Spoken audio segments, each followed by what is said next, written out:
I see a Budweiser. Go ahead and hold it up. Yes. That was the biggest clue. Yes, right Doing there. it for Dale. Man, it's so many gimmicks, right? I feel like they're making it a lot more complicated than it needs to be. I mean, a lot of people, you get polarizing opinions on DRS. I know you guys know exactly what I'm talking about here, but sometimes the effort, it's all about the boys. You know, like, hey, you know, life sucks sometimes, and Yes. the boys. iRacing kind of always has a tendency to kind of buff Yes. the new cars just a little bit. I'm not going to go on record saying it's because they want people to spend money on their platform and buy all the new content. Confirmed. But Yes. but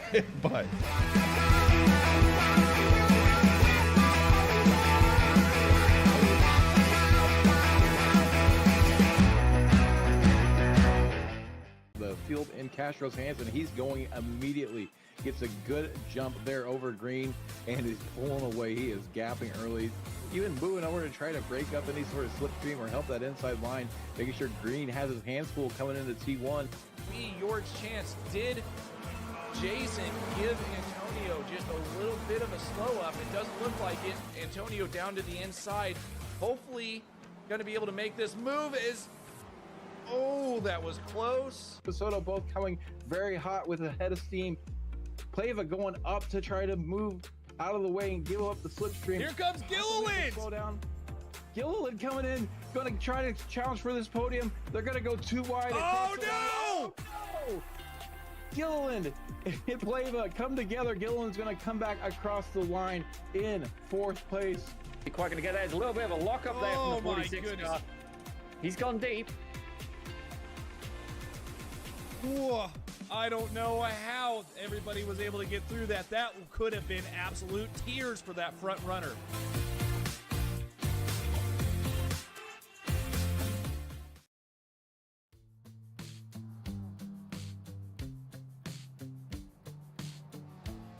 Well, hello and good afternoon, everybody. Welcome back to Slow Motion Broadcasting, and welcome back to the Spec Racer Ford Weekend Warriors.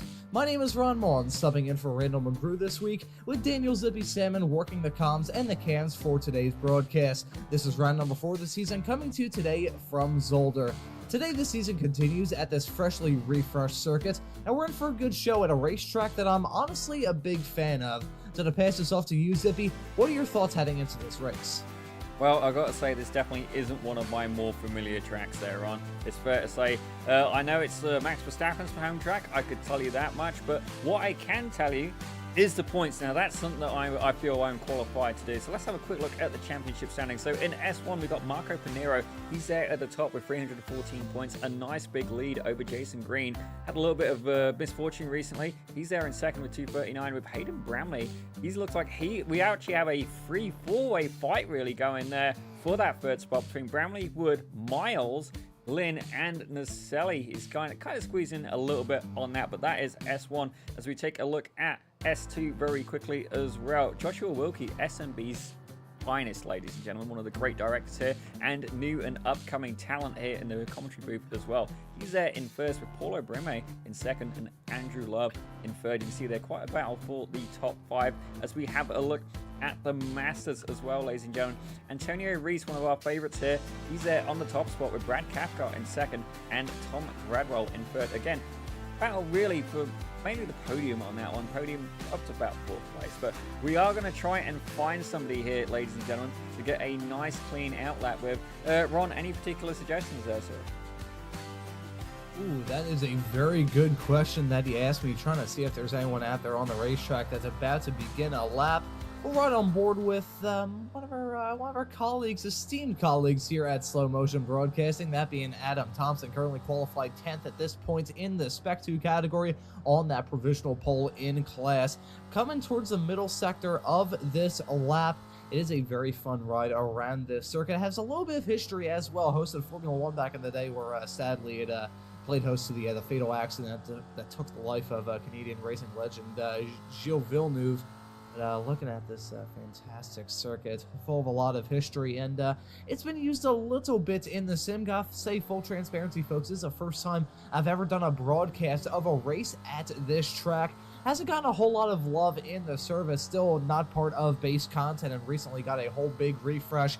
However, I have done a whole lot of laps around this track in the Project Cars series of video games, and I always kind of liked it. And in these Spec Racer Fords, which can really put on a great show regardless of what kind of racetrack you're running at, can put on a pretty fun day of racing action.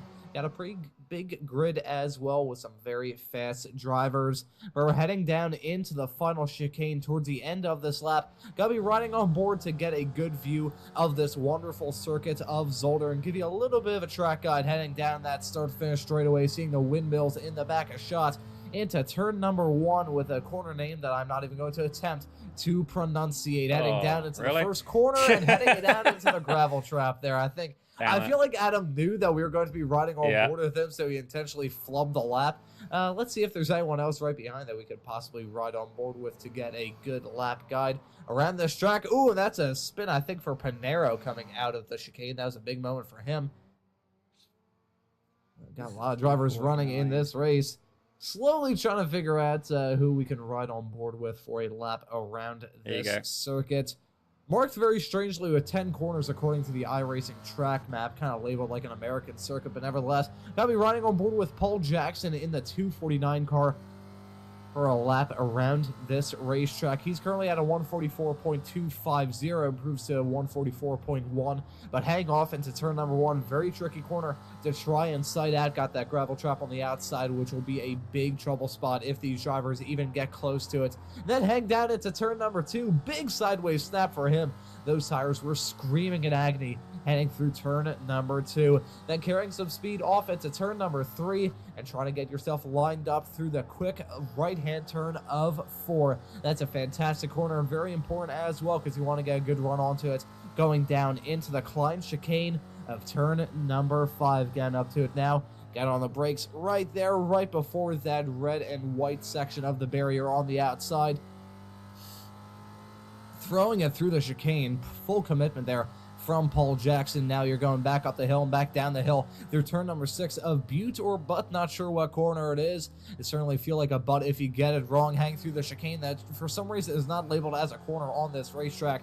This is, though. That straightaway is marked as turn number 7 on this very odd racetrack, marked very strangely for some inexplicable reason. But hang through a chicane, which could be a good overtaking opportunity a little while ago. Now down into turn number 8, which is a fantastic overtaking opportunity. See many drivers use that both in the sim and in real life as well. Coming out of turn number 8 through the turn number 9 chicane. Now we've got a little bit of a flat out blast before you go into the final chicane of turn number 10. This is a good overtaking opportunity as well. That's also the opportunity for them to come down pit lane. I feel like this track guide is cursed, but turn number 10, that chicane fairly nondescript. Got some tricky corners and the exit may be a little bit tough. Not having to worry about wheel spin too much in this race, certainly compared to the Formula Fords running at Cadwell Park earlier on this afternoon here on SMB, in a race heavily affected by rain. But we're in this qualifying session right now. Looking pretty good for Marco Panero, the driver of the number 16 car, currently on provisional pole, 0.3 of a second in front of Solal Shutwi in second.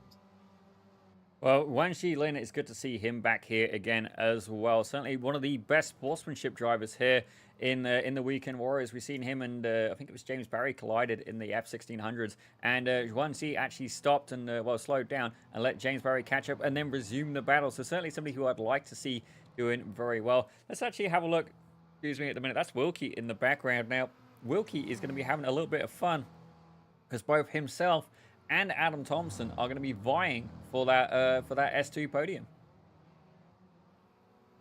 Yeah, I gotta say, one great thing about this series, really the entire Weekend Warriors world for that matter, but specifically this series with the SRFs, usually a little bit up and down in terms of the results that you get throughout the season, but we've got fantastic championship fights on our hands in the Spec 2 category. But as we are talking about the likes of Wilkie and Thompson, right now, it's neither of them. It's actually Soren Garrett's on the provisional pole in the Spec 2 class with about 6-ish minutes left in this 20-minute long qualifying session. Wilkie, off the back of a win in the Spec 2 category 1 week ago at it was at Laguna Seca for the last race of the season. I had to quickly run through the other calendar myself to try and figure out where the last race of the season was. But Wilkie has been pretty fast in all of these series, and the series that he runs here on Sunday with the Weekend Warriors, and the series that he commentates with the Formula V Weekend Warriors on Saturdays, exclusively here on Slow Motion Broadcasting. But Wilkie's off the back of a win in Spec 2, finished P15 overall last time out at Laguna Seca. Gotta say, in terms of us going through the championship points that we were earlier, pretty fitting how the drivers leading in each of the classes are the ones off the back of wins in their respective classes last time out at Laguna Seca. Panero was victorious overall and at Laguna Seca in the Spec 1 category. Wilkie, meanwhile, victorious in Spec 2, finished P15 overall, and Antonio Reese in the Masters category ended up taking the checkered flag in that class. So really a good representation of the drivers that we always see up towards the front. Well, definitely, you know, and attrition is a big part of it as well. And we are going to be missing one of the masters today. That's Jörg Manny. He's currently away on vacation, so we shall forgive him for his absence. We'll also see Russell Telka. Now, Russell, he's had a little bit of what's the best way I want to phrase this? Well, some medical repairs done recently. It's not just the race cars that need a little bit of attention. Sometimes our bodies do as well. And it's good to see Russell is up and about. He's not quite feeling 100% just yet, but I do understand he's going to go enjoy a nice, tasty Mexican meal for dinner. So you very much enjoy your meal. We did actually invite him into the commentary booth to do interviews at the end, but obviously dinner plans took priority there. But it's good to see that he is up and about, and certainly everybody here at SMB and indeed the Weekend Warriors are glad that you're doing all right. Always got to enjoy a succulent Mexican meal. That was possibly the most uncomfortable phrase I've ever said in my time doing sim racing broadcast. Fantastic time to get back to the racing action, because that was, oh boy. Here's Hayden Bramley in the 00 car, currently qualified in 4th at a 142.029. Not too far off of making his way up the grid. Gotta say, Bobby West in 3rd. He's running good, but look at that sideways moment from Hayden Bramley heading through turn number 4. Hayden Bramley, my apologies. Not sure where Bramley came from with my pronunciation there, as he was mega sideways heading through turn number 4. These cars running on the absolute limit. That's a cool thing with these SRFs. They get sideways, and they also clobber the curbs, as we just saw that get put on full display with Bramley eating those curbs like a cereal for breakfast hang through turn 5. Well, that is incredibly ironic, Ron, where he has the as delivery. Now, I know you're in Pennsylvania, if I remember rightly, or Philadelphia. It's one of them that begins with a P, but Asda is basically the British version of Walmart, ladies and gentlemen. And but why he runs that paint, I'm still not entirely sure. I mean, it was a good supermarket, but for me, Morrison's was always much better. You know, the hamburgers you used to get from there, I remember as a kid. But you know, one thing to keep in mind about Hayden Bramley, he is actually one of the coaches at Motor Racing Academy, and we were lucky enough to do a show with them just a couple of weeks back now. So definitely someone I keep an eye on. I think he was actually the first person to pass Swelly Almeida's material and become one of the coaches there with him. So definitely, if you're looking to improve as well, you can book coaching sessions there with Hayden through Motor Racing Academy. I mean, it's a pretty good business in the world of iRacing, some nice coaching, and he's a very fast driver. Just jumped up to 3rd in front of Bobby West, who drops down to 4th as a result of that. But looking at some very fast drivers in this series, setting some pretty good lap times. We're getting to crunch time in this qualifying session, Zippy. Coming up to 1 minute and 45 left on the clock. These drivers about to start what could be their second to last or final laps. Well, definitely it is very much a now or never if you want to try and move your way up the grid. And actually, quite surprisingly, the first 9 drivers today are all in S1. Usually we see some of the masters sneaking in there. Antonio Reese is certainly a gentleman who's got pace. Actually, Antonio Reese, I don't actually see him here in this race, so that's a little bit disappointing. I'm hoping Antonio is okay. Maybe he had some prior commitments, but Jason Green as well. Again, another person who I expect to see a little bit higher up the grid, but certainly being told how it's done right now. Marco Panero's up there. Sul Alushti, he's had a very good debut here at the Weekend Warriors. He's currently sat in P2, and Hayden Bramley is rounding out the top 3 in 3rd. Yeah, Al-Shutwi has been pretty quick, and honestly, from my time covering this series, both here on SMB and another broadcaster that we will not mention by name, a driver that I haven't really seen up until this season, but in his debut, he's been pretty fast thus far.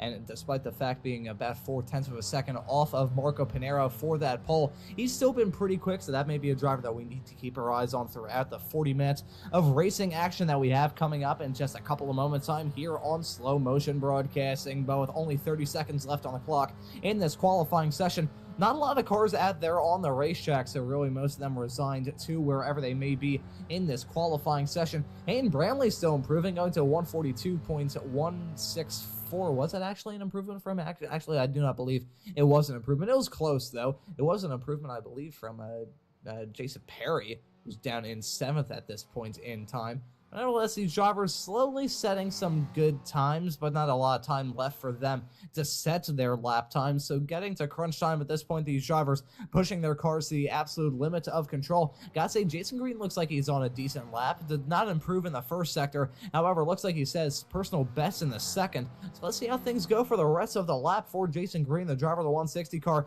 involved in that championship fight, currently qualified in 8th, and getting a little bit of a draft from the car right in front of him. Not sure who that is. That may possibly perhaps be Yanshi Lin in front of him at this point in time. So Lin, the driver qualified in 6th, compared to Green, the driver qualified in 8th. Is it going to be an improvement from either of these drivers? Let's just wait and see. It was a personal best Sector 3 and a non-improvement in Sector 4. So Jason Green coming out of the final corner. Will it be an improvement on the 141.153 that he set in this qualifying session thus far? Or is he going to have to settle with P8 across the line now? And it's a big improvement from him. There we go. It's a 142.049 from Green, improving a whole lot on the previous best time that he had set in this qualifying session. It was actually a 0.2 of a second improvement, and that's going to gain him up a whole lot of spots, now breaking his way inside of the top 5. Well, as you have a look at that grid, look at the gaps here, ladies and gentlemen. So, all right, whoops. Gradwell's just decided to become an open top SRF in that scenario. But if you have a look at the gaps at the very top, so Pinero, he's got about 4 or 5 tenths, but then look how close it is, Ron. Like, you got a 10th here, 16 thousandths, and then if you drop a bit further down, Wanshi Lin, just 6 thousandths of a second behind Zhong. I mean, that is incredibly close. The same with Russell there, like 89 thousandths of a second. So an incredibly tight field.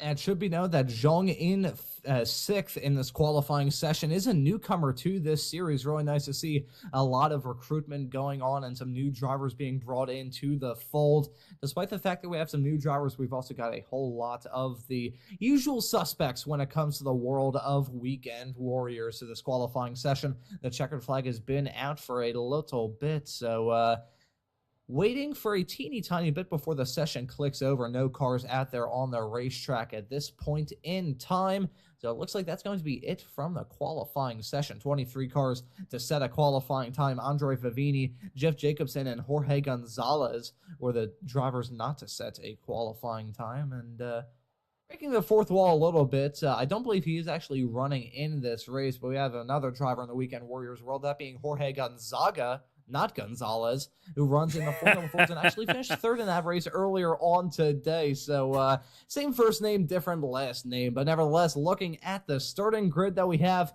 for this race today for the Spec Racer Ford Weekend Warriors at Zolder, Marco Pinero, the Italian, the number 16 car, going to be starting this race from a pole position at a 141.153. Solal Shutwi, the South African driver, going to join him on the front row. Hayden Bramley going to start this race in 3rd next to another Brit, that being Bobby West. Jason Green in 5th, Cheng Zong in P number 6, Yanshi Lin in 7th, Jason Perry in P8, and we got Scott Russell and Soren Garretts rounding out your top 10, with Garretts being the highest starting Spec 2 driver.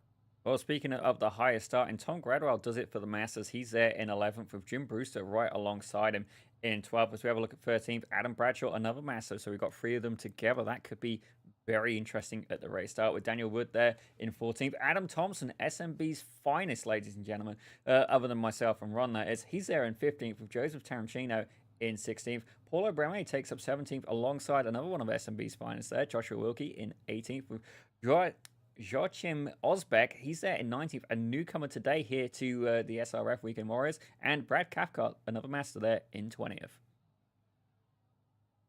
And then rounding at your field is going to be Joshua Flores, the United States driver in the 518 car, going to be starting this race in 21st. Michelle Vlaglini going to be starting this race in 22nd alongside Paul Jackson, going to be the last of the cars to set a qualifying time in 23rd. Andre Favini, the Swedish driver who has won in the past in this series, he's going to be starting all the way down in 24th. Not sure if he's even in the session still. And rounding at your field is going to be Jeff Jacobson in 25th and Jorge Gonzalez in 26th. That's going to do it from the 26 cars we have about to grab the green in a not too distant future here on Slow Motion Broadcasting. 26 cars around this track with 10 corners in all. Well, 10 labeled by iRacing. I'm still a little bit upset with that. I'm going to mention that a lot throughout this broadcast. That's one sticking point that I always have with a lot of American tracks, how they mislabel the corners a lot. You got one section, it's like 7 corners, and they just name it turn 6A, turn 6B, turn 6C, and turn 6D. I always find that a little bit goofy, so really, despite iRacing labeling this track as having 10 corners, it's more so 1, 2, 3, 4, 5, 6, 7, 8, 9, 10, 11, 12, 13, 14, 15, 16, 17, 18. It's like 18 corners around this racetrack, so I don't know how they got 10, but nevertheless, the 10 corners that we have on this racetrack, 2.5 miles, a tick under 2.5 miles at 2.49. But this track has a whole lot of challenge packed into it. So with the 40 minutes of racing action that we have to look forward to today, Zippy, what do you think is going to be the big sticking point for these drivers? I think one of the big things they're going to have to keep in mind is there is a lot of straightaways here at Zolder, and certainly you got to choose when you want to battle. Are you going to want to let the lead pack get away? Certainly, some of these guys have the pace, I can 100% believe it, but you got to choose when to take them battles there. I do think it's going to be very interesting having a couple of the masters so close together, but also as well, we have the first 9 cars on the grid are all in S1, so definitely going to be very interesting. Not as mixed up as usual, but certainly it's going to be interesting to see how this race starts. If you was watching the runoffs yesterday for the SRF Ford at the runoffs, it's fair to say that those race starts were a little bit colourful, so I'm hoping we can have a better result than that. Yeah, hoping that we don't have as much drama here. Of course, Road America, a far different track than the one that we have at Zolder for this race of the championship.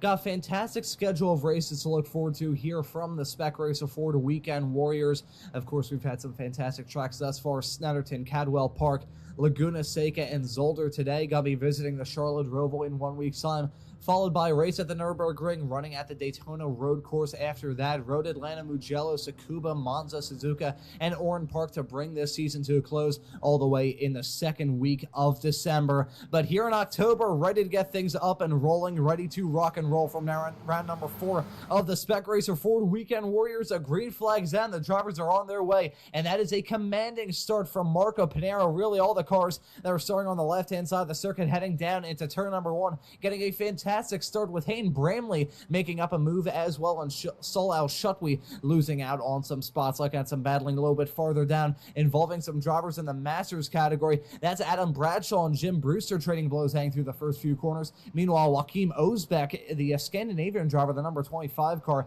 he's currently running strongly at this point in his first race in this championship. Brad Cathcart, meanwhile, in the 905 battling hard. Now looking at this fight with Tom Gradwell, who still holds on to the Masters lead. He's still right around Soren Garrett as an off-track moment a little bit farther behind with, I believe, the newcomer of Joachim Osbeck, a commentator's jinx from my end, and Paolo Brema, the Italian in the 555 car, may have been the one having a big off-track encounter hang through turn 4 on lap 1. Well, definitely very, very close going throughout the field as we're looking at this battle going on for, well, 2nd, 3rd, and 4th place right now. As you see, these guys really taking a lot of curb. It looks like Hayden Bramley, he's been able to get one over on Sol Alushti with Jason Green right close behind him. This is good news for Marco Pinero, though. He's currently out in the lead. It looks like Wan Shi Lin, he's pretty close as well to the back of Green. Actually, not even a car length in it at this point. Certainly applying the pressure as they head down into this right-hander. Is a good overtaking opportunity for these drivers. However, you need to get done commandingly. Otherwise, you're going to get shuffled out, hang through the quick chicane of the Jochenricht curve of turn number 9. But looking at this field, hang down into the turn 10 chicane at the very end of this first lap. It's Pinero, followed by Bramley, followed by this man, the South African of Sol Al-Shutwi, running at your podium in 3rd. However, you got a fight involving Jason Green. Like the mad weaving going on. Marco Pinero, the Italian, he's not a newcomer to this series. He's been here before. He knows this circus, and he knows everything surrounding it. So at this point in time, Marco Pinheiro certainly trying to break that slipstream, because in these Spec Racer Ford races where these cars feel like they have a vacuum pump tied to the back of them, that's usually a big factor in this. Soren Garrett's losing out on spots as he and Tom Gradwell are battling hard. But look at Brewster. Brewster gonna have a fantastic run with the draft off the back of Garrett's in the 221 car. They're not gonna be side by side trying to decide the lead in the Masters category. Side by side hang off through foursome. Dust getting kicked off, and an off-track moment for Gradwell coming out of the corner. For some reason, Gradwell did not set a lap time last time by. He did take the start, and he's still out there on the racetrack, though. Same can't be said about the likes of Jacobson and Gonzalez, who I don't believe even took the start of this race. Yanchi Lin just had an off-track excursion. He's dropped out of the race. So not sure what's going on with Yanchi Lin. Was it a crash? Was it a collision? Or was it some sort of technical issue? He's gone. Yanchi Lin is out of it. So some big drama involving the driver of the number 30 car heading through the turn 5 chicane. Oh, there you go. Just took a little bit too much curb, did Yanchi Lin. But I've also got a warning here for Scott Russell. We're going to see exactly what happened with him. A couple of crash warnings to see exactly what happened to the American driver. Yeah, not sure what happened with Yanchi. Not sure what happened with Russell. There you can see already running the air conditioning mod in these Spec Racer Fords with a front clip completely missing. And here may be it. There you can see the front bumper still on it. That's coming around turn number 7, heading down that small little flat out blast before turn 8. Looking to see what exactly went wrong with Scott Russell. Oh, it was a big hit to the back of him. Not sure who that was. Soren Getz. That was Garrett's. Yeah. Looking at trying to see another angle of this. Scott Russell, the driver of the number 22 car, getting a big hit from Soren Garrett's behind. I was wondering why Garrett's car looked like a tin can that had been run over by a semi-truck, and that was a big bit of contact heading down into turn number 8. An easy mistake to make for sure at the beginning of this race. However, in these very aero-sensitive Spec Racer Ford race cars, that could be the reason why Garrett's is dropping back a little bit.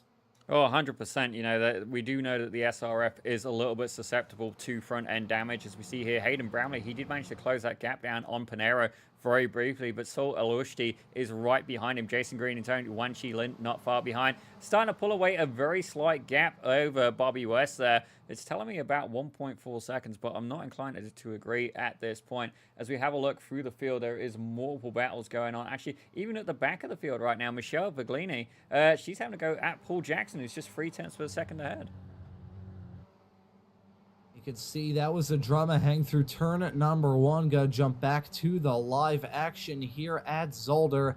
About 3 laps into this race, it is still the driver that started at the front, that being Marco Pinheiro, leading it over Hayden Bramley in P2. Solal Shutwe battling hard. This was a fight involving Gradwell. I believe that is Gradwell and Jacobson.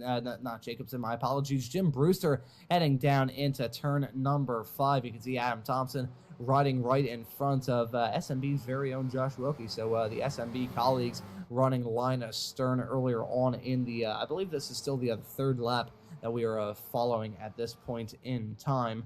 Looking up and down the field, a surprisingly clean start around a race like this. Hopefully, gonna get some slight technical issues sorted out here. This is a look back in the past. Gotta say, at this point in time, we are a little bit farther ahead in terms of how things are going in this race. We've got about 3.5 laps on the board. Marco Pinheiro is still leading over Hayden Bramley, I believe, at this point. Well, did have the fastest lap of the race, still has the fastest lap of the race, I believe, at a 1:41.2 over Marco Pinheiro. However, Solal Shutwe just got a move put on him to jump his way up into 2nd, so it looks like he's going to be able to get a job done to slip his way up into P2. Looking up and down this grid. There we go. Back to live action and looking at the drama that we have involving Adam Thompson. Running in P10, maybe trying to go for a move in the not-too-distant future. That was some close-score stuff. Heading down into the turn 7 chicane. Looking at this, though, Josh Wilkie trying to get a move done side-by-side with Bradshaw. That's some close-quarters action. Hang through the chicane in the middle sector of this lap. Looks like Wilkie's going to get that move done to slip his way up into 14th. Oh, but say that now. It looks like Bradshaw is indeed fighting back. He's going to make a run on the outside. And yes, he's managed to snake Wilkie for now. And Wilkie under pressure. Cathcart is right behind. He's applying the pressure. Incredibly close, ladies and gentlemen. These guys really battling it out. And don't get me wrong, Wilkie is going to be very, very aware because further up the road is Adam Thompson. Now, he's a good, as I say that now, 5 spots ahead of him. Soren Goretz even further. Goretz currently sat in 8th overall. So Wilkie is going to be very, very aware of the fact that his competition is slowly making its way through the field. I gotta say, SMB is representing strong in the Spec 2 category with Thompson and Wilkie running P2 and P3. However, they certainly want to make that a P1 and P2 just from our completely unbiased perspective here in the commentary booth. It was nice to see our colleagues do very well in this series. But gotta say, Thompson has a pretty big hill to climb because not only is there a big gap to himself and Soren Garrett's for that lead in Spec 2, he needs to get by Jim Brewster to be able to have a shot. And he's also got Tom Gradwell in the 909 car hounding him at this point. You can see that field coming out of turn number 4, heading down into the clean chicane of 5. But Thompson at this point in time slowly losing touch. He needs to get a move done on Brewster in the not too distant future, but Jim Brewster not allowing it, hang down into the turn 5 chicane. Well, definitely as well. You got to weigh up the risk versus reward. They do appear to be pulling away a little bit, and I mean a little bit from Tom Gradwell, but not a lot at this point. So it looks like Wilkie was going for a battle further back. Yeah, it looks like, no, it's not Wilkie. It is, in fact, Brad Cathcart. So himself and Adam Bradshaw, they're having a little bit of fun. Joseph Tarantino, he's right behind with Joshua Flores very much in tow. So very much it looks like a 4-5 car train starting to emerge here at Zolder. Yeah, we're expecting that Spec Racer Ford train action that we usually see every single weekend. Contact, big crash, heading down into turn number 8. Looks like contact involving Josh Wilkie. You also saw Adam Bradshaw involved in that, and Brad Cathcart in the 905 car. I believe he was that front clip that we saw fly up into low Earth orbit, heading down as a result of this contact into turn number 8. Take a look to see what went wrong. That's Wilkie going for the dive on Bradshaw, making contact, and Cathcart nearly ramping over the back of Wilkie, heading down into turn number 8. That was a near disaster. It was a disaster, do not get me wrong, but that could have been a rollover for Brad Cathcart in the 905 car. Well, looking at this, they are closing so heavily on Wilkie. I wonder if he got a slowdown at that point. As you have a look here, we're going to try a different camera. Wilkie locks up. Cathcart basically eats the back of Wilkie. And yeah, the front nose cone has left the vehicle. You see the right front wheel appears to be wobbling as well. So definitely not exactly what he was looking for. Bad news there for all drivers involved. As it looks like Hayden Bramley has gone off track as well. Something's gone on with Bramley. Let's take a quick look here. This would be a disaster for the driver of the 00 car. He's had such a good race, and it was a big amount of contact, a big curb whack, heading through turn number 5. I'm very surprised that he got away with that as luckily as he did. Of course, still losing out on a whole lot of time. Hayden Bramley, the driver that was briefly running in P2, and I believe still holds the fastest lap of the race at this early point. He's now running down in 8th, so a terrible turn of fortune for Hayden Bramley. He's now got a move done on Soren Garrett's. There you can see those drivers side by side heading off into turn number 8, but Bramley proving that as versatile as a Spec Racer Ford car can be. It's not good at some rally action, but these drivers still racing hard. Well, both drivers have indeed had contacts at this point, and I do apologize, ladies and gentlemen. Looks like the go back to live button is appearing to be rebelling at this point, certainly more than Ron did just a couple of years ago when he was a teenager. Sorry, Ron, it was there for the taking. But you can see there, these guys fighting very hard as we have a look through the battle. It looks like Jason Green and Bobby West are also having a little bit of a battle as well. But I think we're going to stay here with Soren Goretz and Hayden Bramley. These guys seem to be the closest on track. Well, saying that, though, here we go. We got a freeway fight, and this one involved between Jim Brewster, Tom Gradwell, and Adam Thompson at the front. It looks like Favini's trying to make a move up on the inside of Brewster. Gradwell trying to make a move out on the outside. Is he going to get it done? He's side by side, right front to left rear. Whoa.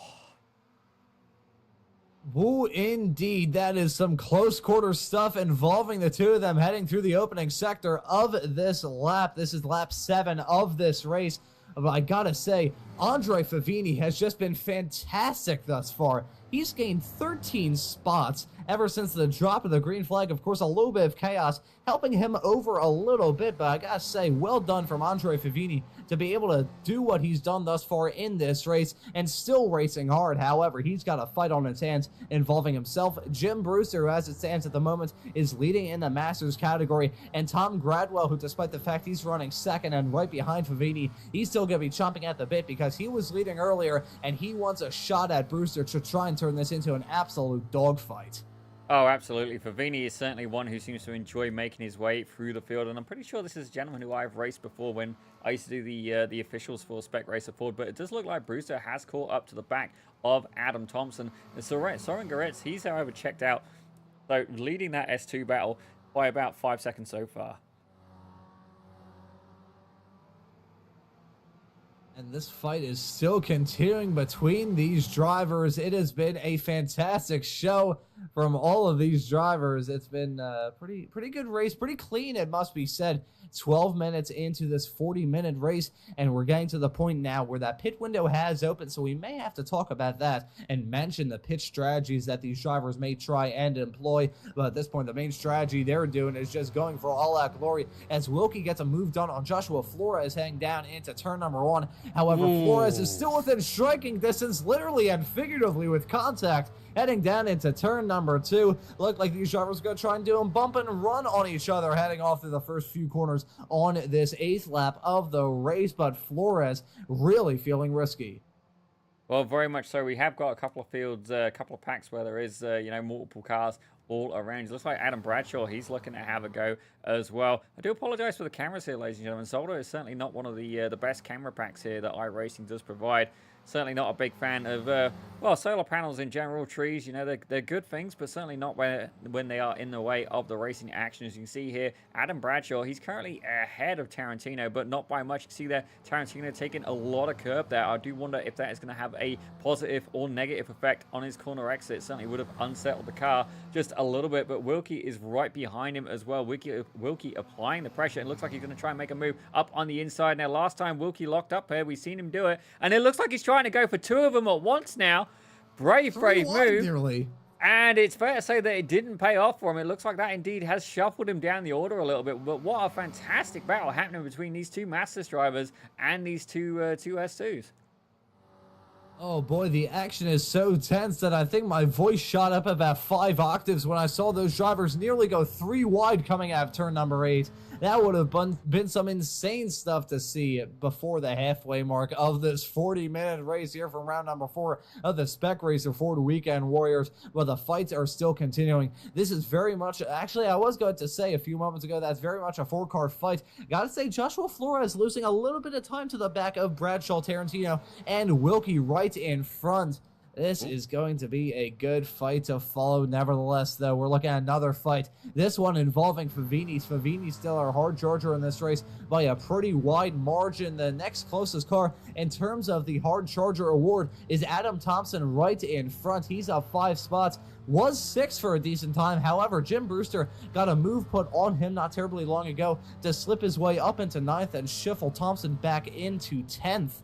But looking at this point in time, the fight is still continuing. And I gotta say, Favini has probably been one of the most impressive drivers we've had thus far. Well, definitely, he certainly seems to enjoy going through the field, but I do wonder if Brewster is holding back Thompson at this point. The gap that Soren Goretz has managed to open up now, he's got that gap all the way up to 7 seconds. So, Brewster's very much fighting for the position he's in, and realistically, he doesn't really, he's not worried about Thompson because Thompson is in a different series than him. But however, Thompson is going to want to get past Brewster as quickly as possible and try and catch up with Soren Goretz. As Hayden Bramley, something's happened with Hayden Bramley. Oh, not again. The driver, the 00 car, who is in contention for the victory. We saw him have a big off-track moment, hang through the clean chicane of turn number 5 earlier on, hit that curb dramatically, for lack of a better term, and then sent him off the circuit. So this looks like Bramley tried to go into the pits. It looked like it was very quick on pit entry for him. Ooh, that looked. Ooh, was it possibly a pit lane speeding penalty? Possibly that Hayden Bramley has picked up. But either way, Bramley's had a pretty up and down race thus far. He is still running in the 8th position as it stands at the moment. But Bramley still trying to battle hard. Looks like he just made the decision to come down pit lane. There you can see Scott Russell, who got involved in that moment with Soren Garrett earlier. He stopped in his box. But Bramley, there we go. He finally stops in his pit stall. So Hayden Bramley making that call to come down pit lane. And looking at the pit lane time, he spent 50.9 seconds down pit lane and 15.5 seconds stopped in his pit stall. So that's probably going to be the bench line that we follow. The baseline, the benchmark, got those merged together. I'm not sure what a bench line would really entail, but nevertheless, looks like Bramley, the first driver, the first heavy hitter in this race to make that conscious decision to come down pit lane voluntarily. Well, certainly it flagged him as a crash, so I'm not exactly sure what's happening. Let's go back to Thompson, though, because Thompson, it looks like Favini's managed to get his way past. Favini, I see a little bit of smoke there. Oh, Favini's gone off. Oh, what's happened to Andre Favini? He's running down in 11th at this point, so a mistake from Andre Favini got cost him out on a couple of spots, and here we can see heading down into turn number 8, trying to get a move done on Thompson. May have been a hip check between these two. Oh, he gets sideways coming out of the corner, and that's why Favini just went off the circuit. Maybe a little bit too overambitious on throttle coming out of the corner, excuse me. But Thompson was standing that challenge, and look at that from Brewster. Oh my God, going into low Earth orbit, heading through the turn 5 chicane, hitting that curb, and getting popped up into the air like a skateboard trick in a Spec Racer Ford. Well, that's what explains where Brewster went, and let's see if we can get a different shot of what exactly happened to Andrea Favini here. We're going to try and get a little bit of an onboard view, because we've seen that this battle was going on for a little while. It was a 4-way fight. Jim Brewster, he's gone and took a little bit too much curb, certainly something that a lot of these drivers have been guilty of. And let's see exactly what happens here. I'm trying to catch it. Just can't get a good camera on that corner. Yeah, it's like, I don't even know how I could best describe it. It looked like Andre Favini was trying his hand at Spec Racer Ford hide and seek, considering we can't get a great camera angle of that. But either way, a mistake from Favini, that's going to drop him down the running order yet again. Still the hard charger, though. He's running in 10th at the moment. It cost him a whole lot of time. He's still running up 14 spots from where he started in this race after not even bothering to set a qualifying time. Very reminiscent of another driver in this series, that being Maurizio Nazelli, who a couple seasons ago wouldn't even bother qualifying. He would just start the races at the back and run his way through the field, and that was always a fantastic spectacle to see. Gotta say, Maurizio Nazelli is not here today, so maybe some drivers choosing to skip out on this track, as I mentioned earlier, still not part of base content in iRacing, so maybe that's a reason why. And side by side with Wilkie and Favini heading down into the final chicane at the end of the lap, Favini going to hold off the challenge from Josh. Well, it looks like we do indeed have a big pack of cars here right now. And Joshua Flores, he's at the back of that pack. Jim Brewster's about 3.2 seconds behind him. But you got Flores, Tarantino, Bradshaw, Favini, Wilkie, all these guys basically battle down from 10th down to 15th. You can see a great onboard shot from Flores. Don't get me wrong, it's fair to say he's probably due a visor tear-off at this point, but in a very, very good position now. If these guys work together, they could potentially go and catch up to the cars further up the road, and that would be, let me see here, not Thompson. Okay, so Wilkie's leading the pack. There you go. Wilkie is leading the pack right now. And you can see there you go. There's Tom Gradwell a little bit further up, about 4.7 seconds. Brewster's having a battle behind as well with Pablo Breme. So definitely battles going on throughout the series. As you can see there, 5-car fight. Wilkie at the front of it. Andrea Favini in second, and then Bradshaw stuck in the middle of Joseph Tarantino and Flores right behind. As it looks like Favini is going to go and try and make a move down the outside again onto Wilkie. Down the outside, thinks about Robert going into the chicane. Now, we've seen a couple of the cars taking a little bit too much curb. You see all of that compression happening. Now, don't get me wrong, if you set the ride height too low, you will all of a sudden find that you have an infinite spring rate, certainly unsettle the car. So something to keep in mind when making them setup changes. Yeah, that's a big thing, especially around this racetrack where the drivers are using the curbs like they're going out of style. Want to keep a very close eye on those setups, and whenever we have these drivers come into the commentary booth, not going to ask them about their setup wizardry that they have.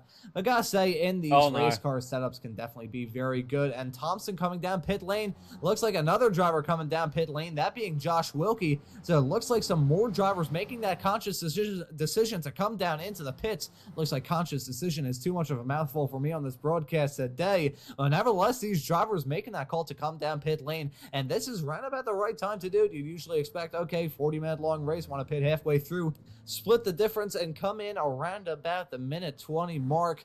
But that's what these drivers are doing. We're 21 minutes into this race, 21 and a half minutes really to cut it a little bit more accurate, but these drivers making that decision to come down pit lane, and Thompson and Wilkie are not alone, as Brewster and Brema have made that decision as well. And I'm curious how they're going to shake out in reference to Hayne Bramley. Hayne Bramley's down in front of all of them, so I think Bramley, the driver that we saw, will be one of the first to come into the pits, more or less to repair that damage that he picked up with an off-track encounter hang through turn number 5. Looks like that undercut may possibly turn out to work for the driver, the 00 car. Well, certainly, whenever you gain damage, you want to try and just at least make it to your pit window and be able to use that fast repair as fast as possible. Because if you've got a little bit more drag, if you have a little bit of an unstable car, it really doesn't take much, to end up spinning out. You've got to at least try and make it to the pit window, though, so that way you're not basically spending time just repairing the car. That way it's okay, I needed to get some repairs. It's cost me a little bit of pace, but you're not paying for it twice. You just basically get your fuel,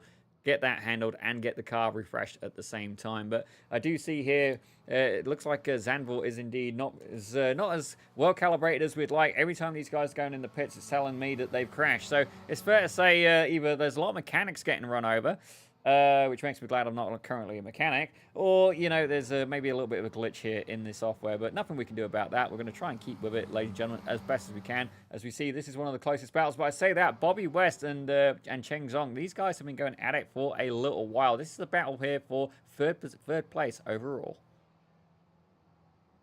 Yeah, the fights are continuing up and down the grid, guys. Hey, Marco Panero is still extending that lead over Sol Al-Shutwi for the win in this race. Looking pretty good for Panero, knowing my luck, though I probably just jinxed him. But right now, looking at that fight involving Cheng Zhong, the New York driver in the 126 car, newcomer to this series in the Spec 1 category, running against Bobby West, a driver who's been running in these Weekend Warriors series for quite some time. He just had a mistake, though, heading through the chicane. That's going to get him all sorts of upset. So looking at Cheng Zhong, riding on board with him, he may have a fantastic opportunity in the not-too-distant future to get a move done on West. Maybe gonna go for it, heading down into turn number 8. Gonna be a battle last late breakers, but it looks like Zhong is not going to go for it. So the driver of the 126 car exercising a little bit of patience. He's still running a fantastic spot, though, and has a really good opportunity to try and snag a podium here when everything is said and done. So Zhong at this point running behind West, and gotta look to see West making that decision to come down pit lane. Always a little bit goofy around this racetrack to see those cars carrying a whole lot of speed to come into the pits around this racetrack. But Bobby West, one of the drivers running up towards the front, the first driver running inside the top 5 to make that call to come down pit lane. And I'm still curious how it's going to shake out compared to him and some of the other drivers that we've seen pit earlier on in this race, mainly Bramley. That's a driver I want to keep my eyes on because he's extended a pretty big gap between himself and Wilkie, who I know for sure, actually Thompson will say, was one of the drivers who we saw come into the pits not terribly long ago. Looks like Tarantino and Flores going to follow Bobby West for this call to come down pit lane this time by. But Bramley looks like he pulled a pretty good lead over the likes of Thompson, Wilkie, Brewster, and Cathcart, along with some others that have made that decision to come into the pits. Paul Jackson now joining in that pit stop brigade. But I think this undercut strategy is really working for Hayden Bramley. That and the fact that really big side damage that he picked up as a result of that off-track encounter hang through turn number 5 has been repaired, so there's been no new life breathed into that race car. But it looks like Bramley not going to get in front of West, who remains inside the top 10. Well, it's definitely, just a little bit too much of a gap for him today and close down. But it looks like Thompson, he's now got past that Masters pack. Those Masters of Joseph Tarantino and Joshua Flores, they're still in the pits. How about Wilkie, though? Wilkie and Thompson, there's currently a little bit of a gap between them, both these drivers having pits. So as you can see there, the timing sorted itself out a little bit. It looks like about a 7-8 second gap between them. So it's fair to say that that has opened up quite a lot. Michelle Viglini, though, currently showing as being 10 places up, but yet to make a pit stop. Yeah, we're at the point of the race where it's a little bit hard to follow. Solal Shutwi has now come down pit lane, so the driver running in P2 making that decision to come into the pits of the South African in the 132 car. Now coming into the pits, I'm curious if we're going to see the likes of Marco Panero and Cheng Zhang make that decision to follow them. Gotta say, Zhang has not decided to follow the call from Bobby West one lap ago. He stayed out for yet another lap. Meanwhile, in the Spec 2 category, the driver's been dominant thus far. That being Soren Garrett's running on hometown soil for the KGL sim racing car. He's now into the pits, running solidly inside the top 10. So let's see how things shake out compared to the rest of the drivers. That car that we see right there is Scott Russell, who I gotta say is not very happy with the way things shook out in that fight between himself and Garrett's. That was definitely a fight with some fisticuffs breaking out, heading down into turn number 8. Solal Shutwi, meanwhile, exiting in that 132 car. Let's see how he shakes out. I think he's going to have a comfortable lead in front of Bobby West. So not gonna look like he loses any time. Meanwhile, looking at fight involving Favini and Bradshaw hanging through the first sector. Well, these guys are going to be going hard at it, and it looks like the Swedish driver, Andrea Favini, is currently got the edge on Bradshaw, but albeit by a nose at this point. You can see there, Favini really, really close. It looks like he's almost, I thought he was going to go a little bit deep through there, but choosing not to take too much of the curb. Almost a little bit reminiscent of Monza in some way. Certainly some good chicanes there, but if you get too greedy on that curbing, it will very happily launch the car into outer space, and albeit not intentionally, like we see Jason Green often do at the end of a race in a very intentional way. But let's have a quick look back as well. Soren Garretz, he's now out back on track and is battling, albeit very briefly, with Michel Baglini. Now Michel yet to come into the pits, and looks like, yeah, didn't want to give up too much time, but Soren Garretz able to get that move done, trying to pull away from Adam Thompson, who's about 9 seconds back, about 7 seconds between himself and Josh Wilkie. So the S2 field very much spread out at this point. Let's take a look further up the field, see exactly what's going on with Marco Panero. I'm getting a whole lot of people who are basically grayed out at this point. And I've got a warning. Oh my gosh. Okay, they must be in the pits then. Okay. It's telling me that they've crashed, so they must be in the pits. Yeah, let's see if it is possible that there's some issues involving Cheng Zhang. Is he in the pits, though, or has there been some trouble for the driver of the 126 car? Not seeing him from my perspective at this point in time. Is he still out there on the racetrack, or has he towed? This is odd from Zhang. Okay, so yeah, maybe my, okay, there he is. Okay, I was curious. I thought we were stuck on a Cena camera, so I thought that Zhang had run into some pretty big difficulties, but he has not. Gotta say, though, he's lost a whole lot of time compared to Bobby West, who's now, it now shakes out between those two with, I guess it would be about 5 seconds between West and Zhang. So looking like Cheng Zhang lost out on a whole lot of time, staying out a couple of laps compared to Bobby West. So it still looks like that undercut strategy is the one to choose. Even with that being said, looks like it's fairly cut and dry in the Spec 2 category, with Garrett still in front of Thompson and 8.2 seconds separating those two drivers, running inside the top 10, the final 2 spots inside the top 10 as it stands at this point in time. Looking like the fight is still hot in the Masters category between Gradwell and Bradshaw, with those two cars covered by about 2.5 seconds. Looking at a fight involving some of the drivers a little bit farther behind. There's the chase down going on involving Bradshaw and Gradwell. And look at Wilkie kind of being towed along with these drivers. Bradshaw with a significant curb whack hanging through turn number 5. That, I think, has honestly been one of the most challenging corners for these drivers thus far, as Andre Favini, running second, has now finally made that decision to come down pit lane. Savor that graphic up 22 spots from where he started in this race. That's going to go down a little bit, though, as Solal Shutwi is going to pass him along with a decent chunk of the rest of the field. However, Favini has still been incredibly impressive thus far. Oh, definitely. Currently showing as 21 positions gained, but we know that that is a little bit overinflated, ladies and gentlemen, because of the pits. He's now having to take that little bit of a pit stop, get some fuel, get that car ready to finish the race. As we have a look now, we're 30 minutes in with 10 minutes left to go, ladies and gentlemen, as it looks like Bradshaw, Wilkie's managed to get by him, at least for now. So is this going to open it up? Is Wilkie going to be able to go and try and chase down Adam Thompson to try and get that P2 in S2? It does look like that gap is still hovering around. It was 7 seconds down to about 6 seconds now, but the more that Bradshaw fights Wilkie, the longer it's going to take him to get up there, as these guys are going side by side, heading into what I believe is turn 1.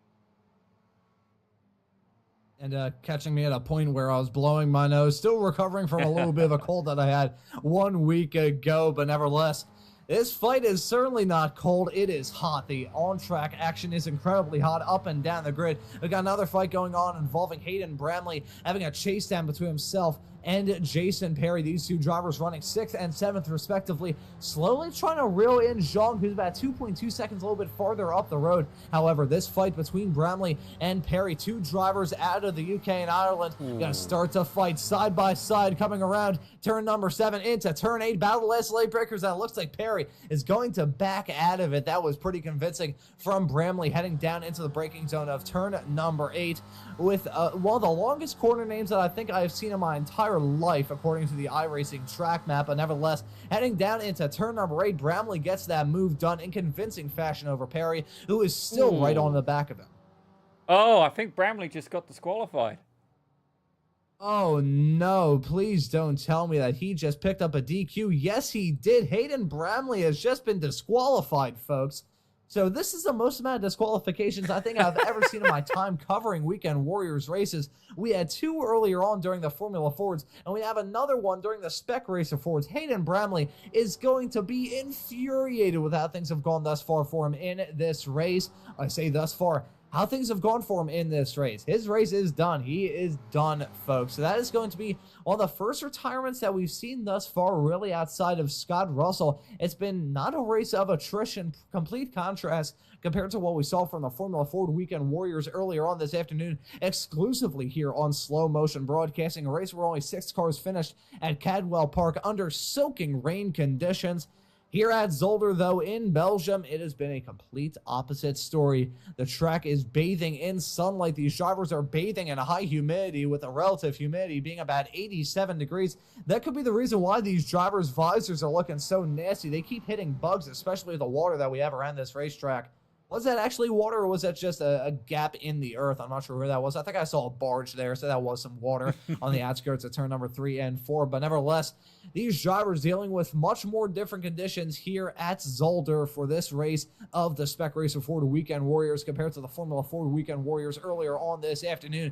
Track temperatures, meanwhile, at a nice 72 degrees Fahrenheit with ambient in about 66 degrees Fahrenheit. That's basically my ideal everyday living temperature. Reminds me of a moment on Family Feud many years ago when someone said that their ideal living temperature would be 98.7 degrees, which I believe is the average human bodily temperature. But nevertheless, looking at a fight continuing up and down the grid, Josh Flores and Tarantino looking to fight for P13.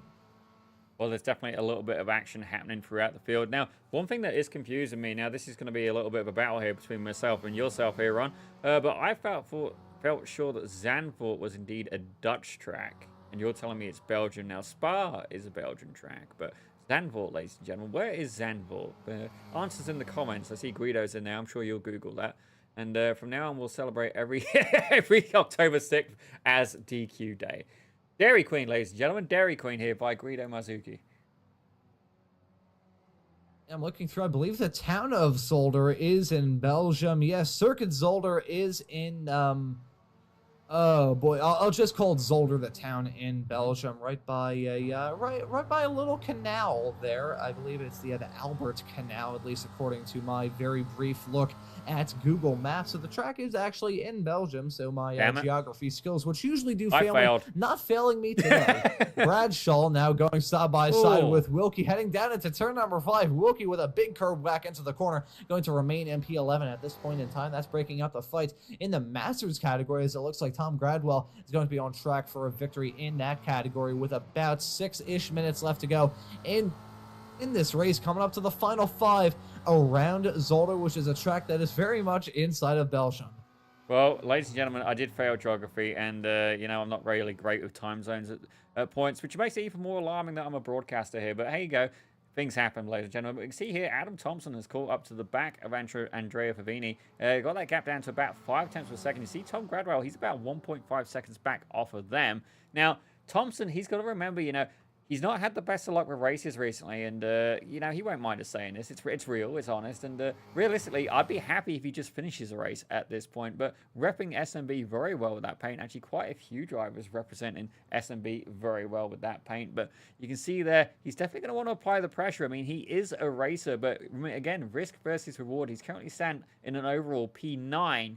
You know, how hard does he want to fight? Currently, the gap between himself and Wilkie, it was about 7 seconds earlier, and it's fair to say that that's come down maybe a smidge, maybe about a second. But Soren Garritz, however, 11 seconds up the road. I honestly, if the position comes up available, I'd go for it, but I wouldn't ruin my race trying to get that position from Andrea Favini, who's currently up 16 spots, ladies and gentlemen. Yeah, unless you're going to turn on the nitro or to invoke a little bit of Spaceballs terminology. Unless you want to go to plaid speed, I think that's just a little bit too big of a gap to try and chew up. Gotta say, Soren Garritz, who we're following right now, is put together a pretty good race in the Spec 2 category. Got involved in that incident earlier on with Russell, it must be said, well, of only 2 retirements. Actually, 3 retirements that we've had thus far. Yanqi Lin ran into some difficulties earlier, but Soren Garritz in the 221 car maybe having a moment hang through turn number 5 a couple of moments ago. Oh, did he have a moment? Let's see, from Soren Garritz. Oh, yes, he did hang through turn number 5. Thankfully, unlike what happened to Hayden Bramley earlier, he keeps it out of the barrier, but Soren Garrett's having a moment hang through turn number 5, going to lose out on a little bit of time, but thankfully for him, he's still going to hold on to the lead in the Spec 2 category.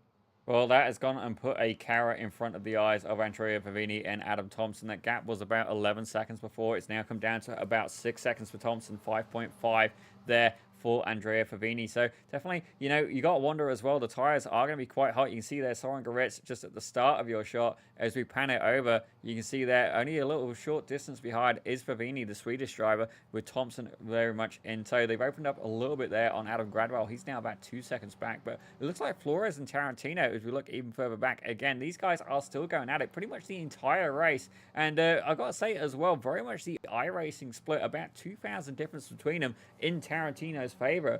And I got to say, Flores is doing an absolutely fantastic job of being able to stay with the master himself. Yeah, I mean, credit where credit's due to a lot of these drivers. They can put on some pretty good shows, and really up and down the grid, they are quite impressive here on these Spec Racer Fords, which are not easy cars to haul around a racetrack by any means. Of course, you got to stay within that draft to have a good hope and a prayer of getting a move done, which is even a track like this, which is a little bit more stop-starty in nature with not very long straightaways. It is still an impressive result from all the drivers up and down the grid. A driver who I think is possibly on the final lap of this race or very close to it, Marco Pinero. He has been dominant thus far in this race, the Italian behind the wheel of the number 16 car. I don't think he's put a foot wrong all day. And in a race where we've seen, in a day where we've seen 3 separate disqualifications across 2 of these Weekend Warriors races, Marco Pinero may as well have a 0x from this race. I'm not sure if he's sitting on 0 incident points at this point, but nevertheless, Marco Pinero, I don't think he's put a foot wrong all day, and outside of withstanding some challenges from the likes of Hayden Bramley and Saul Al-Shutwi, he has just been dominant thus far. Only 1 minute left on the clock, and he's heading his way through the chicane towards the middle sector of this lap. So I believe he will have just enough time to click over to the final lap of the race and start lap number 24. Andre Favini, meanwhile, going to be our charge from this race unless something cataclysmic happens between now and the end of this race. He's made up 16 spots, which for the driver of the number 27 car, who damn near started down in 27th, which would really be impressive since we only had 26 cars racing here today. Instead, qualifying time started well at the back, but he has put on a beautiful drive. Andre Favini, he's won in the past. He's contended for championships in the past as well, but as much as he's not going to be contending for the victory, he is going to be the hard charger out of this race for sure. But looking at a fight still continuing between Bradshaw and Wilkie, and touching back on that storyline, Pinero had just enough time to click over to finally take the white flag on lap 24, but Wilkie battling hard with Bradshaw. This is right outside the top 10. Gotta say, Bradshaw not close enough to even think about getting a move done to take the lead in the Masters category from Gradwell, as Gradwell is currently about 5.8 seconds farther up the road to Bradshaw. But here we go. Wilkie has a monster run coming out of turn number 7, and Wilkie trying to sweep around the outside of turn number 8, not close enough to get that move done. Is he trying to get the over-under? No, he is not. So going to try and save up that run for the end of this race. Since the leader's on the white flag, I believe they'll be taking a white flag too. So Wilkie going to try and go for the move, heading off into the chicane towards the end of this race on Bradshaw. Not close enough, and actually setting himself up for a bad run coming out of the corner. That's the thing with trying to get a move done at the final chicane on this racetrack. You can set yourself up horribly for the rest of it. Tarantino having a moment. He's come down pit lane. Not sure if that's an off-track excursion for him or if he's just coming in for a quick splash and dash. But nevertheless, he's now dropping down the running order, currently in 16th. Not ideal for the end of this race for the Masters driver. Jason Green, meanwhile, he's got a fight on his hands between himself and Cheng Zhang, the newcomer to the series in the 126 car. These two drivers going to be close, and look at Bobby West a little bit farther up the road. Probably not going to be involved in this fight, but that's still going to be a pretty good storyline to follow come time for the end of this race. Speaking of, Marco Pinero is heading his way through the final chicane for the final time on the final lap of this race, and Marco Pinero going to take a dominant victory, 16.5 seconds in front of Sol Al-Shutwi when everything is said and done. Looking at this fight involving Green and Zhang heading down into the final chicane for the final time on the final lap of this race. Will he be able to get a move done? Nearly trying to do the old boot scoon boogie on Jason Green coming through the final chicane, but he's not going to be close enough. And with a convincing exit, Jason Green going to finish in P4 as Bobby West a little bit farther up the road. Rounds out your podium. Favini, meanwhile, look at this. He and Soren Garrett battling hard. Look at this fight with Garrett and Thompson. This is for the victory in the Spec 2 category. These two cars covered by barely any air. It's less than a quarter of a second. That gap closing, heading down into the final corner on the final lap of this race. Looks like Thompson is not going to be close enough. He'll have to settle for P9 overall and P2 in the Spec 2 category, but at least he saw the checkered flag. Well done, though, to Adam to finish in second and keep Garrett honest come time for the end of this race. I'm not sure how in the world he closed up that gap, because earlier on in the lap, as we can see, Garrett had a big advantage. Did he go off track again, hang through 5? Well, we're going to see very shortly here on this chicane. Has caught a few people in that time yet. Definitely gone in a little bit hot. Able to catch the car, but this will be what would have opened it up. You can see there you go. There's Favini catching up. Huge overspeed in comparison. And Favini is just like, yep, you do not stand a chance, sir. Goes straight past. Garrett's able to recover enough speed just to keep Thompson behind. You can see Thompson looking to make a move there on the inside. Not quite got the momentum to get it done. And that is how that shook down. So definitely good news for Favini. Climbed 17 spots, but Thompson not quite able to take that S2 podium. Come on, Adam. We should have seen a little bit of smoke towards the end of that race. At least go for the dive. Give us some more highlight material here on SMB. But it's been a highlight day for sure, with a lot of fantastic racing. A lot of odd moments for sure, but two very different races, both exciting as all hell. But towards the end of this day of racing action from the Weekend Warriors on this Sunday, October the 6th, here on the East Coast of the U.S., I believe all the cars have taken the checkered flag from this SRF race, so we can go through the results. And when it's all said and done, Marco Pinero scores a victory in the number 16 car, dominating 16 seconds for the 16 car in front of Sol Al-Shutwi, who finishes in P2. Bobby West going to round out your overall podium in third. That's going to be Jason Green finishing behind. Cheng Zhang in his series debut going to finish in fifth. Jason Perry in sixth. Andre Favini finishes in seventh. Soren Garrett ends up taking the Spec 2 victory, just a whisker in front of Adam Thompson in P9 overall. Then in the Masters category, Tom Gradwell going to round out your top 10, winning in the Masters class. That's Adam Bradshaw in 11th, Josh Wilkie in P12, Joshua Flores in 13th, Daniel Wood in 14th. Oh, something happened? Yeah, did you see that behind it? I'm sorry, did you see it behind the results? Oh, no, what in the world is that? Joshua Flores just had... Did he floored into the barrier, or did I not? Oh boy, I see a lot of damaged race cars. Hold up. I must have missed out on something here. We're gonna have to find a replay, hopefully, to see what in the world just happened a couple of moments ago. Heading into turn number 5. Did these drivers find a jump? They always seem to find a jump around these racetracks. Riding on board with Paul Jackson. Did they find a jump? I think they did. Oh, using the curb. Well done. A great source of resourcefulness from these drivers Oh my God, hitting that curb and going into low Earth orbit. Look at that absurd sight heading down into turn number 5. I think if we look at this anymore, I'm going to start singing Rocket Man by Elton John. Oh my God, Bradshaw coming in for the kill on Jason Perry. What in the world is going on at the end of this race? These Weekend Warriors races, they're always fun to cover, but at the end, when these drivers find some sort of ridiculous jump, oh boy, I've seen some of these before, and I've been reduced to tears. Quite all right, honestly. Quite all right, Zippy. Let's Don't try worry. this again now. Needed a little bit of that in my life. Where were we? Okay, we'll just start from Tom Gradua. Ends up winning in the Masters category. He finishes in P10 overall in the 909 car. Adam Bradshaw finishes right behind him, P11 and P2 in the Masters category. Then Josh Wilkie finishing in 12th. Joshua Flores in 13th. Daniel Wood in P14. Jim Brewster in 15th. Brad Cathcart in 16th. Paolo Brema in P17. Paul Jackson going to round out your top 18 in the 249 car. Looking through the other rest of the finishers from this race, we have Joseph Tarantino, the Masters driver, ends up in 19th. Michelle Vlaglini finishes in 20th. Joachim Osbeck, the newcomer to the series, ends up in 21st. Hayden Bramley in 22nd, Scott Russell in 23rd, Yanchi Lin in 24th. Those drivers did not see the checkered flag running into some difficulties and then not taking a start. Oh, that was the first voice crack I've had tonight. Good Lord. Jeff Jacobson got finished in 25th and Jorge Gonzalez finishing in 26th, rounding out the result from this race. And based off that voice crack, Zippy, I think I'll let you handle the first interview. Oh, that's a fair play. That's a fair play. Well, let's see, Ron, who have we got to come in for an interview? Let's have a quick look in here. We got Adam Thompson and we got Bobby West. So you tell you what, Adam Thompson is good people, but we're going to steal Mr. Bobby West, ladies and gentlemen. Now, Bobby, it's good to see you here back with the Weekend Warriors. We know, obviously, your time is somewhat limited here at the minute. You're going to be a very, very busy man very shortly, but tell us a little bit about how that race went for you. Yeah, good to be back. Yeah, I've got to get all the races in I can before the due date.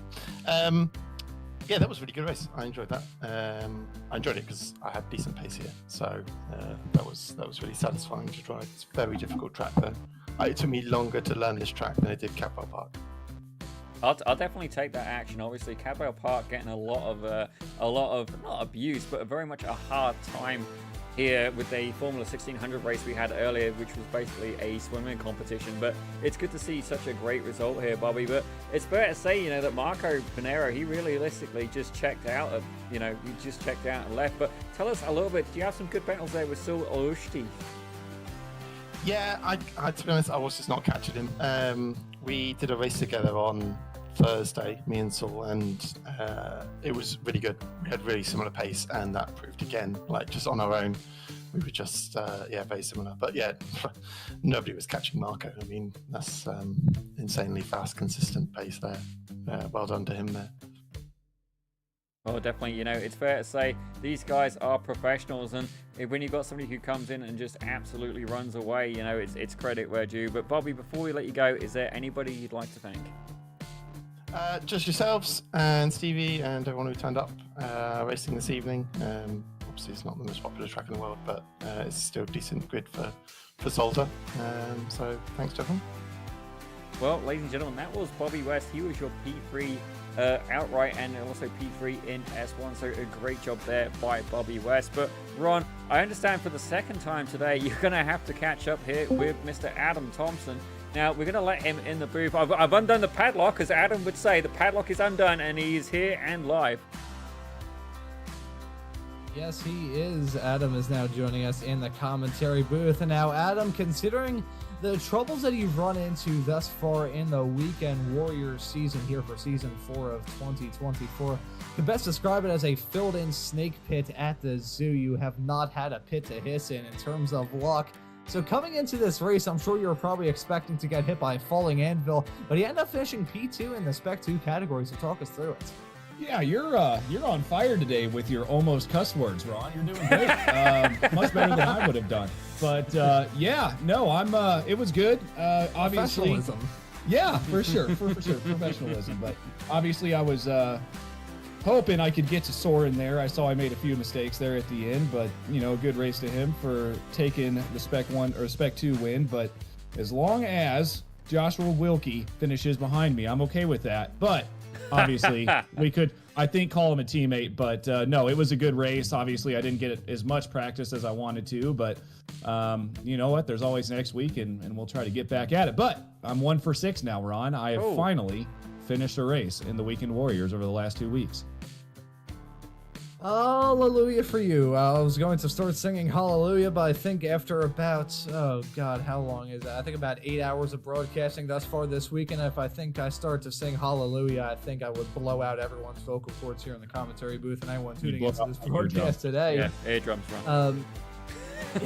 Yeah, blow out the eardrums and then can't hear anything else for the rest of your life. What? But I'm going to be running at the Charlotte Roval in 1 week's time here for the Spec Racer Ford. So that's going to be a pretty interesting race and a little bit of practice for the Formula Ford race at that very track a week after that. So how do you think that race is going to be for the SRFs? I think it's going to be fun. Obviously, any rollable track, and it's, you know, it's in America, land of the free, home of the best. So yeah, I'm super excited to head back over the pond and get back to where the good race tracks are, let's say. So yeah, I'm super stoked for that, and yeah, that's about all I'm going to say about that, because I'm sure I'm going to wreck out of it now that I've just jinxed myself.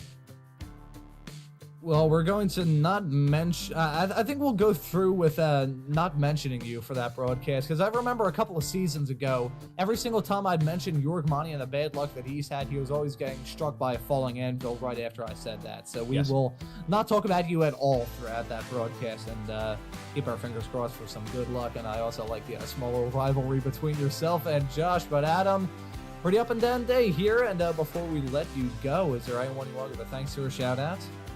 Yeah, I'd absolutely love to thank or shout out everybody, but that we'd be here for about 2 hours. So yeah, the Formula V people in here watching. Michelle, I see you in here. Thanks so much for cheering me on. And yeah, glad I did better this afternoon than I did this morning or yesterday afternoon. And Ron, Zippy, all the staff here at Slow Motion Broadcasting, you guys are absolutely killing it, and Zippy stepping into the role pretty well. And Ron, you're definitely one of the better people we picked up in SMB's career. So thank you so much for doing everything you do, and enjoy your podcast on Tuesday as well. Oh yeah, that's absolutely going to be a hoot. I think we should probably talk about that a little bit. Sadly, you're not going to be on, but Josh will for that, filling in for your shoes just for a couple of weeks on the racing line over on the Ray Esports Racing League YouTube channel.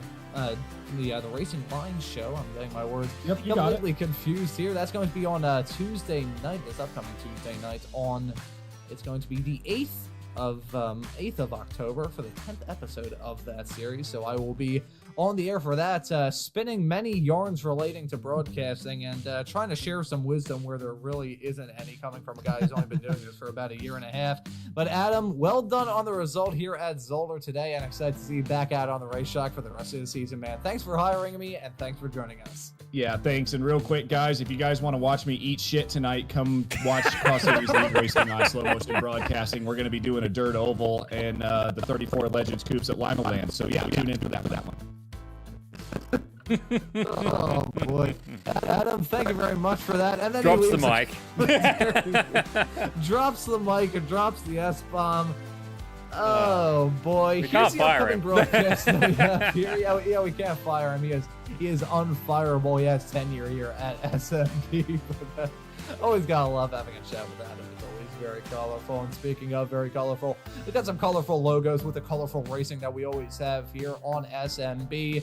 Got the Formula V Weekend Warriors coming up on Saturday, October the 12th here on Slow Motion Broadcasting. That's going to be at Motorsports Arena, Oschersleben, a track once described by the great John McClellan, the old touring car driver in the BTCC. The guy who designed that first corner should be taken in a dark room and beat about the head, but the Formula Vs are going to be running there in 1 week's time. Then the Formula Ford's going to be running at the Hungaro Ring the day after that, followed by the Spec Racer Fords at the Charlotte Roval. And we also have action from the XSLR series, of course, running at the Limaland Dirt Oval today, followed by running at the Chili Bowl Oval later on in 1 week's time.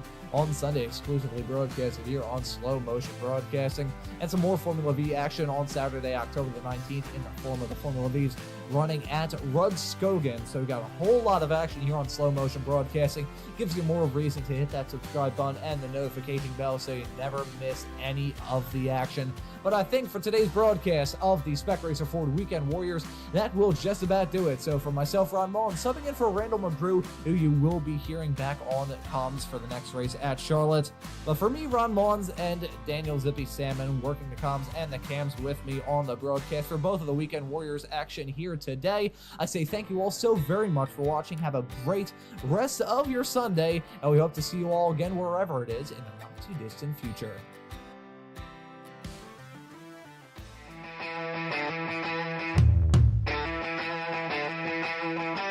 I see a Budweiser. Go ahead and hold it up. Yes. There's that was our the biggest clue. Yes, right Doing there. it for Dale. Man, it's so many gimmicks, right?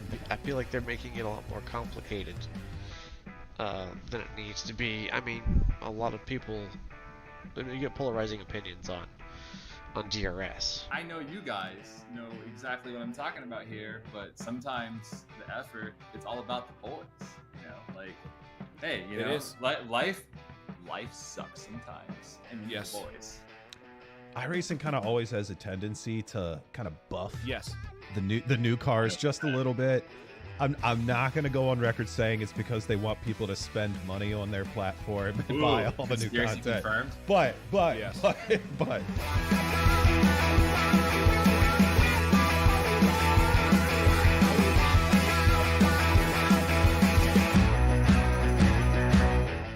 The field in Castro's hands, and he's going immediately. Gets a good jump there over green, and he's pulling away. He is gapping early. Even booing over to try to break up any sort of slipstream or help that inside line, making sure Green has his hands full coming into T1. Be your chance. Did Jason give Antonio just a little bit of a slow up? It doesn't look like it. Antonio down to the inside. Hopefully going to be able to make this move. Oh, that was close. Soto both coming very hot with a head of steam. Plava going up to try to move out of the way and give up the slipstream. Here comes Gilliland. Slow down. Gilliland coming in, going to try to challenge for this podium. They're going to go too wide. Oh, no! Oh, no! Gilliland and Plava come together. Gilliland's going to come back across the line in fourth place. Quite going to get there. There's a little bit of a lock up there from the Oh, my 46 goodness. car. He's gone deep. Whoa. I don't know how everybody was able to get through that. That could have been absolute tears for that front runner.